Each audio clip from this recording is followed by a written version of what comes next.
దేవుని ఘనమైన నామమునకు మహిమ కలుగునుగాక. కూడి ఉన్న మీ అందరికీ మన ప్రభువైన యేసుక్రీస్తు నామములో నా యొక్క వందనాలు తెలియజేస్తున్నాను.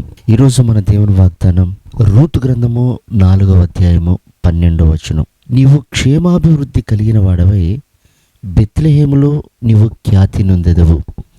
ప్రియమైన దేవుని బిడ్డలారా, క్రైస్తవ సమాజం దీవించబడే స్థలాన్ని దేవుడు ఏర్పాటు చేశాడు.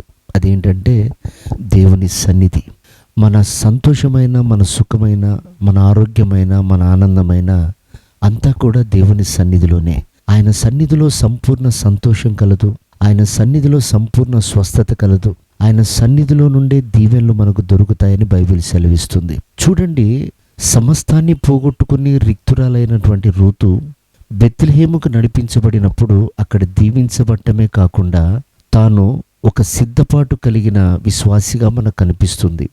అంత మాత్రమే కాదు, తన ప్రవర్తన అంతటిని కూడా బోయాజుకు, యేసు ప్రభుకు సాదృశ్యంగా ఉన్న బోయాజు చూసినట్లు, బోయాజు తనను అంగీకరించినట్లు, తనను వివాహం చేసుకున్నట్టు కూడా బైబిల్ సెలవిస్తుంది.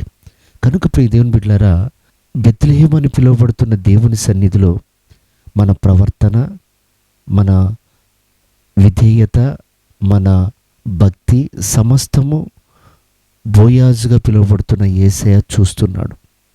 ఆయన చూసినప్పుడు ఉన్నతమైన స్థలములో నుండి మనకు ఆశీర్వాదాలు, దీవెనలు, సమృద్ధిని ఇవ్వడమే కాకుండా ఆయన ప్రత్యక్షమవు దినమున ఆయన ఎదుట నిలబెట్టుకున్నట్టుకు మనల్ని సిద్ధపరుస్తున్నారు. కనుక మనం అభివృద్ధి పరచబడాలన్నా, సిద్ధపడాలన్నా ఆయన సన్నిధి. కనుక ఆయన సన్నిధిని గౌరవిద్దాం, ఆయన సన్నిధిలో విధేయులమై ఉందాం, ఆయన సన్నిధికి భయపడదాం, ఆయన సన్నిధిలో వర్ధిల్లి ఆయన రాకడకు సిద్ధపడదాం. ప్రభువటి కృప ఈ ఉదయకాలం మనందరికీ దయచేయను గాక. ఆమేన్.